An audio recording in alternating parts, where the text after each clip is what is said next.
बिस्मिल्लाहिर्रहमानिर्रहीम। जेकेएमएसएफ के प्लेटफॉर्म से देखती आंखों सुनते कानों को फजील तालिब का सलाम। आज का हमारा वेबिनार होगा इंटीग्रेटेड मॉड्यूलर सिस्टम के नाम। आज के इस वेबिनार में हम बात करेंगे differences between conventional and integrated modular system, examination process of integrated modular system of KMU, modules content and block wise division, book and study materials, stress control during prof. तो चलते हैं हम अपने वेबिनार की तरफ। सबसे पहले हम बात करने वाले हैं differences between integrated modular and conventional system. अब कन्वेंशनल सिस्टम में होता क्या था, आपको एनाटॉमी, फिजियोलॉजी और बायोकेमिस्ट्री का एग्जाम अलग अलग देना पड़ता था। मगर मॉड्यूलर सिस्टम में क्या होता है, ये तीन सब्जेक्ट्स जो हैं इनको मर्ज कर देते हैं, इनको इंटीग्रेट करते हैं, मगर इनके साथ आपको बाकी सब्जेक्ट्स भी पढ़ने पड़ते हैं जो कि आप बाद में बाकी क्लासेस में पढ़ने वाले थे, third year fourth year final year में। यानी कि कौन से subjects, patho, pharma, medicine, surgery. इसके अलावा एक और सब्जेक्ट होता है, उसको कहते हैं प्राइम। प्राइम की डिस्कशन हम आगे करेंगे, ये क्या होता है। इन सबको हम कंसीडर करते हैं एज माइनर्स, ठीक है। और इनके साथ इनको इंटीग्रेट कर देते हैं एनाटॉमी, बायोकेम और फिजियोलॉजी के साथ। और एग्जाम जो होता है तीन ब्लॉक्स में टेकन होता है, ठीक है, block A, block B and block C, ठीक है। इंटीग्रेटेड मॉड्यूलर सिस्टम जो होता है वो होता है सिस्टम बेस्ड, यानी इसमें हम सिस्टम्स को स्टडी करते हैं। कैसे? फॉर एग्जाम्पल, आपने पढ़ा है कार्डियोवेस्कुलर सिस्टम, ठीक है। आप कार्डियोवेस्कुलर सिस्टम को आप स्टडी कैसे करेंगे, ठीक है। आप उसकी एनाटॉमी पढ़ेंगे, आप उसकी फिजियोलॉजी पढ़ेंगे, ठीक है। उससे रिलेटेड जो बायोकेमिस्ट्री में कंटेंट है वो पढ़ेंगे। इसके अलावा उसके रिलेटेड जो बातें फार्मा, पैथो, मेडिसिन एक्सेट्रा में लिखी हुई हैं, आप वो सब भी साथ पढ़ेंगे, ठीक है। अब कन्वेंशनल सिस्टम जो होता था उसमें होते हैं लॉन्ग वाइवास, मगर इंटीग्रेटेड सिस्टम में क्या होता है, वाइवा जो होते हैं वो ऑस्पिस का पार्ट बन जाते हैं। और जो केएमयू में ऑस्पिस होती है उसमें मैक्सिमम टाइम एक ऑस्पी का, मतलब हर ऑस्पी के एक स्टेशन का 5 मिनट होता है, ठीक है। तो अब बात करते हैं हम प्राइम की। Prime stands for P for professionalism R for research, I for identity formation, M for management and leadership, E for ethics. Prime has important weightage in each mode block, ठीक है। Take lectures in the class attentively. और for K M U, आप अगर टीएमएम के notes follow कर लें तो आपका प्राइम जो होता है वो अच्छे से कवर हो जाता है, ठीक है। अब कुछ क्वेश्चन से जो कि हमारे कोऑर्डिनेटर शाहजेब तजम्मुल के पास भेजे गए थे, तो उन क्वेश्चंस के मैं आंसर्स दे देता हूँ। एक बस सवाल ये था कि ट्रेडिशनल सिस्टम में तो अगर किसी एक सब्जेक्ट में हमारी सप्ली आ जाती है और हम डिटेन हो जाते हैं, तो क्या होता है कि हम अगले साल में सिर्फ उसी एक सब्जेक्ट का एग्जाम देके ना आगे जाते हैं। तो मॉड्यूलर सिस्टम में क्या होता है, अब मॉड्यूलर सिस्टम में क्या होता है, आपको अलग अलग सब्जेक्ट्स नहीं पढ़ने पड़ते, ठीक है। आपको ब्लॉक वाइज सब्जेक्ट्स देने पड़ते हैं, ठीक है। मतलब आपका ब्लॉक ए होता है, ब्लॉक बी होता है, ब्लॉक सी होता है, ठीक है।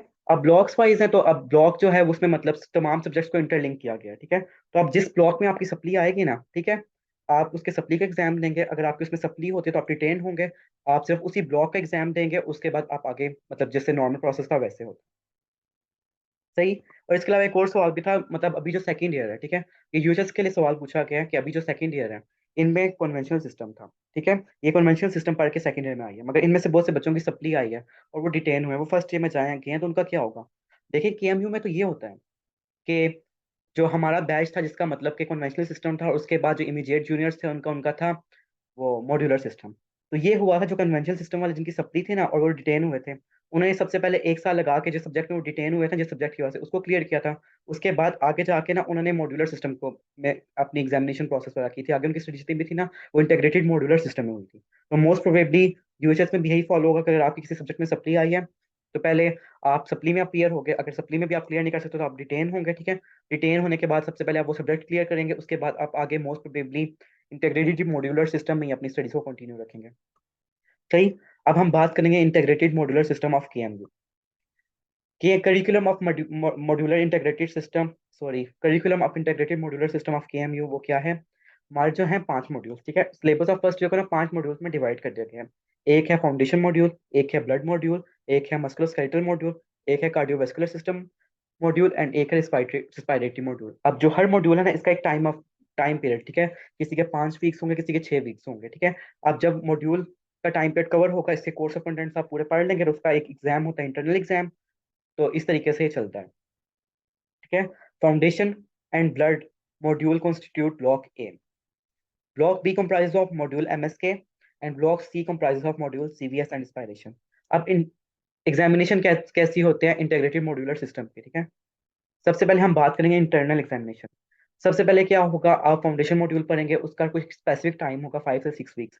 ठीक है, जब वो 5 से 6 वीक्स कवर होंगे ना, तो उसमें क्या होगा, उसके बाद ना आपका मॉड्यूलर एग्जाम लिया जाएगा। ठीक है, वो केएमयू में क्या होता है, जो आपका एग्जाम होता है वो थ्योरी बेस्ड एग्जाम होता है, उसमें सिर्फ और सिर्फ एमसीक्यूज होते हैं। ठीक है, तो जो आपका मतलब मॉड्यूलर एग्जाम होगा वो थ्योरी बेस्ड होगा, 120 एमसीक्यूज पे बेस्ड होगा। ठीक है, अब जब आपने फाउंडेशन मॉड्यूल का एग्जाम दे दिया है, इंटरनल एग्जाम, उसके बाद आप ब्लड पे आएंगे। ब्लड का टाइम पीरियड कंप्लीट होगा, उसके बाद आप ब्लड का थ्योरी एग्जाम देंगे। उसके बाद इससे क्या होगा, आपका ब्लॉक ए कंप्लीट होगा।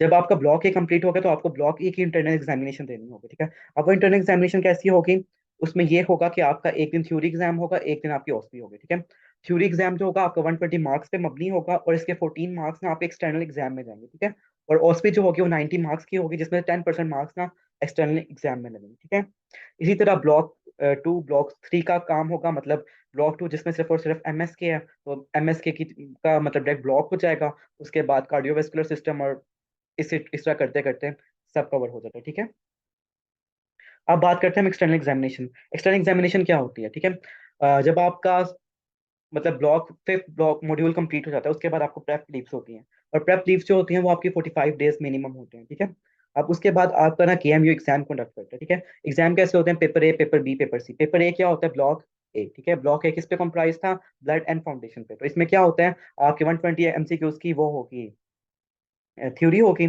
इसके साथ इसकी ओएसपी होगी, जिसमें मतलब के टोटल 18 स्टेशन होंगे।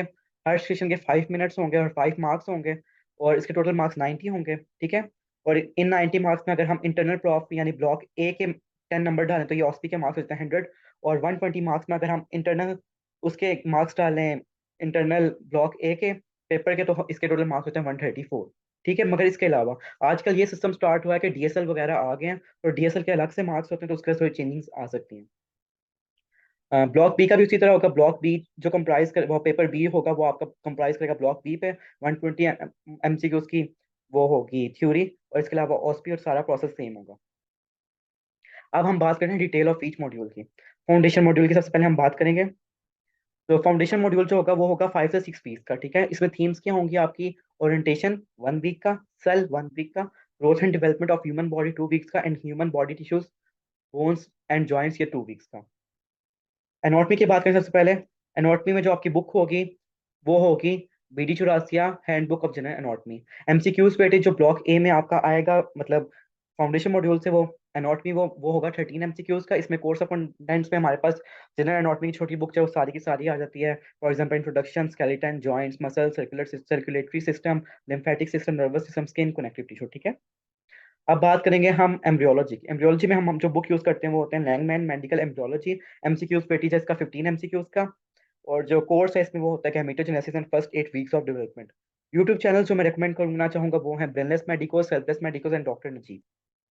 अब इसके बाद हम बात करते हैं हिस्टोलॉजी की। ठीक है, हिस्टोलॉजी में हमारे पास जो बुक आती है वो होता है medical book of histology by Laiq Hussain Siddiqui. MCQs weightage जो होगा इसका 10 एमसीक्यूज होंगे। कोर्स जो होगा इसमें वो क्या, introduction the cell, epithelium, glands, connective tissue proper. जो यूट्यूब चैनल मैं रिकमेंड करूंगा वो है एमबीएस। फिजियोलॉजी की बात करेंगे। फिजियोलॉजी में हम बुक कौन सी यूज करते हैं, Guyton and hall medical physiology. Short book हमारे पास कौन सी होती है, फिरदौस की, और उसका एमसीक्यूज वेटेज कितना है, 10 एमसीक्यूज।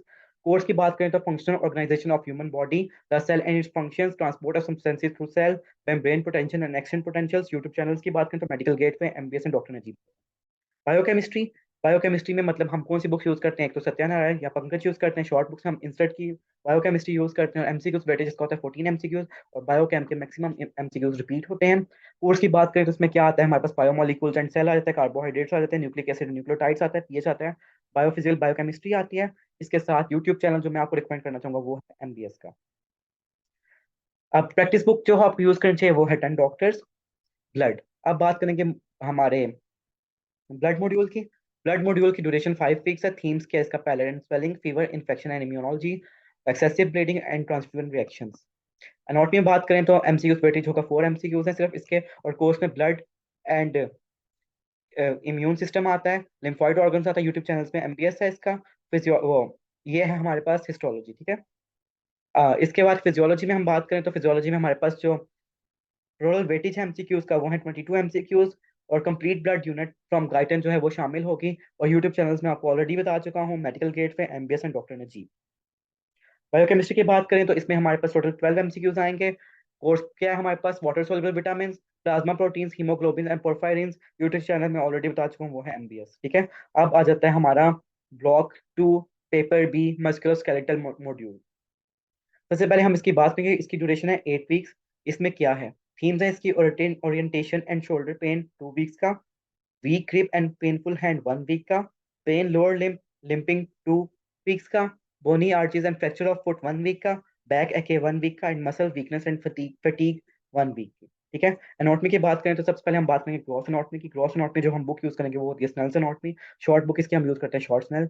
स्नेल्स एनाटॉमी के अलावा आप ब्रेस भी यूज कर सकते हैं, मगर जो केएमयू का पेपर बनता है वो शॉर्ट स्नेल से, वो स्नेल से बनता है, तो स्नेल ज्यादा बेटर रहती है। ठीक है। एमसीक्यूज वेटेज की बात करें तो एमसीक्यूज वेटेज बहुत ज्यादा होता है, 71 MCQs होते हैं। कोर्सेज की बात करें तो इसमें अपर लिम लोअर लिम आ जाता है। और इस यूट्यूब चैनल इसके आप ध्यान ध्यान से सुन लें: doctor Adeeb Bandook, Kenhub, TCML, Minahil medias, anatomy zone and essential of medical sciences. Embryology की बात करें तो इसका एमसीक्यूज का वेटेज है 4 MCQs। और जो कोर्स हम इसमें मतलब पढ़ते हैं वो है muscular system and limbs. YouTube channels में ऑलरेडी बता चुका हूँ। एंड हिस्टोलॉजी की बात करें तो इसमें हम पढ़ते हैं एमसीक्यूज वेटेज है इसका 8 MCQs। और जो कोर्स होगा इसमें वो होता है कार्टिलेज एंड बोन। इसके अलावा muscular tissue.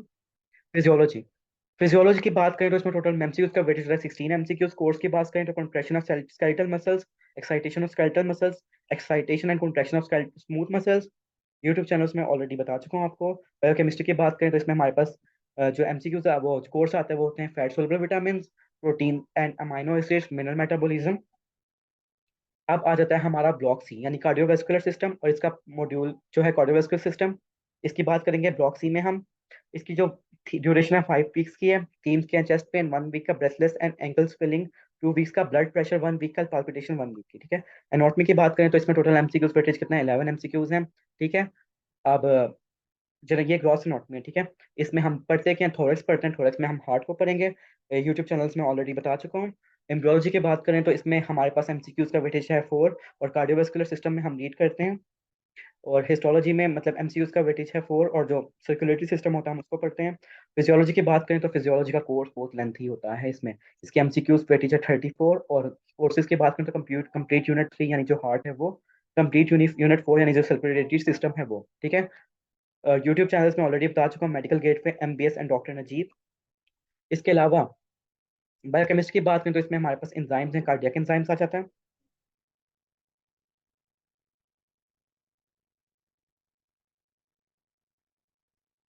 Respiration module, respiration module की ड्यूरेशन जो है हमारे पास वो है 4 वीक्स की। थीम जो है इसकी वो है chest wall injury 1 week, cough and haemoptysis 1 week, breathlessness 2 weeks. Anatomy की बात करें तो ग्रेस एनाटॉमी में हमारे पास जो एमसीक्यूज वेटेज है वो है 10 MCQs का। कोर्स में हमारे पास थोरेक्स आता है, और थोरेक्स में हम कौन सा पोर्शन पढ़ रहे हैं? लंग्स का। ठीक है। यूट्यूब चैनल में ऑलरेडी बता चुका हूँ। एम्ब्रियोलॉजी की बात करें तो एमसीक्यूज वेटेज 3 MCQs का है। और रिस्पायरेटरी सिस्टम जो है ना वो आता है इसमें।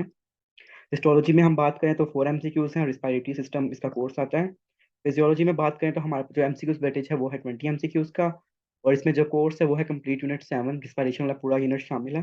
बायोकेमिस्ट्री की बात करें तो इसमें हमारे पास आ जाता है लिपिड्स, माइनर्स। अब माइनर्स क्या है? माइनर्स का मैं ऑलरेडी आपको बता चुका हूँ कि माइनर्स में हमारे पास क्या आता है। हमारे पास फार्मा आता है, हमारे पास पैथो आ जाता है, हमारे पास कम्युनिटी मेडिसिन आ जाता है, हमारे पास फोरेंसिक मेडिसिन आ जाता है, हमारे पास सर्जरी आ जाती है। ये सब सब्जेक्ट्स आ जाते हैं। अब क्या होगा? इनके आपके प्रॉपर लेक्चर्स होंगे क्लासेस में। ठीक है। आपने क्या करना है? टीचर स्लाइड शो करेंगे ना आपको, जो स्लाइड टीचर के पास होंगे लेक्चर स्लाइड्स, आपने टीचर से वो स्लाइड्स ले लेनी है, उनको अच्छे से गो थ्रू कर लेना है। तो ये आपके माइनर्स को अच्छे से कवर करवा देंगे। इसके अलावा TMM की सीरीज में भी माइनर्स का अच्छा सा पोर्शन लिखा होगा, तो वहां से भी अच्छे से माइनर्स आपके कवर हो सकते हैं। मगर ज़्यादा वेट फोकस आपने जो बेसिक सब्जेक्ट्स हैं उन पे देना है, क्योंकि उनका वेटेज ज़्यादा होता है। Anxiety and stress control. अब आपने क्या करना है? मॉड्यूलर सिस्टम में क्या होता है आपको पता होता है, आपने रोज का क्या पढ़ना है। ठीक है। तो आपने क्या करना होता है? रोज का काम रोज रोज करना होता है। ठीक है। अगर आप रोज का काम साथ साथ करेंगे तो आपका जो वर्क है वहाँ पे बर्डन नहीं बनेगा। ठीक है। अगर आप रोज का काम छोड़ते जाएंगे तो वो बर्डनाइज हो जाएगा, और एट एंड आपके लिए बहुत मुश्किल हो जाएगा प्रॉफ के बाद प्रेप्स में टाइम गुजारना, क्योंकि 45 डेज की प्रेप्स होंगी आपकी सिर्फ, तो उसमें सारा कोर्स कवर करना बहुत मुश्किल हो जाता है। बेशक बंदे प्रेप्स में भी काम करके पास हो जाते हैं और मतलब अच्छे नंबर भी ले लेते हैं, मगर जो उनकी हालत होती है उस टाइम, वो अल्लाह हाफिज, मतलब अल्लाह हिफाजत करने वाला, तो ऐसे मतलब बहुत ही गंदा टाइम होता है, अनबयानेबल है पेप्स का। ठीक है। तो इसलिए उसको स्मूथ बनाने के लिए आपको चाहिए कि आप रोज का काम रोज रोज करें।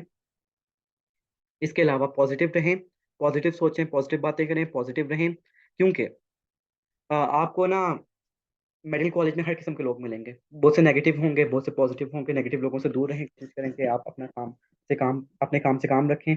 जो चीज़ें आपको पसंद है, जो एक्स्ट्रा करिकुलर एक्टिविटीज़ में आप आगे रहना चाहते हैं, आप उनमें रहें और नेगेटिव लोगों को अवॉइड करें ताकि आपके लिए बेहतर हो सके। इसके अलावा मेडिकल कॉलेज में ये मखलूक भी बहुत पाई जाती है, इसलिए स्नेक्स जहाँ दिखें उनसे दूर रहें। इसके अलावा जब आप कुछ अचीव करते हैं ना, तो आपको और ज़्यादा आजिज़ होना चाहिए। एक छोटी सी मेरी तरफ से एडवाइस है आप सबके लिए कि मतलब आप जब भी एक दरख्त को देखते हैं, उस पे कोई फल नहीं लगा हुआ, ठीक है? तो वो ना थोड़ा अखरा होता है, मगर जब उसमें ना मतलब फल लग जाता है, तो वो झुक जाता है। तो अल्लाह ताला को इंसान में आजिज़ी बहुत पसंद है। अल्लाह ताला आपको कुछ जिस चीज़ से नवाज़ा है ना, तो आप आजिज़ बनें, ताकि अल्लाह ताला आपको और चीज़ों से नवाज़े। इसके साथ ही मेरा आज का सेशन कंप्लीट होता है। रही बात यूएचएस वालों के मॉड्यूलर सिस्टम की, तो इंशाल्लाह उससे रिलेटेड हमारा होगा नेक्स्ट वेबिनार, जो मोस्ट प्रोबेबली हम बहुत जल्द लेके आएँगे जेकेएमएस सबके प्लेटफ़ॉर्म से। फिलहाल के लिए मुझे दीजिए इजाज़त। इंशाल्लाह दोबारा मुलाकात होगी किसी और वेबिनार में, तब तक अल्लाह हाफ़िज़।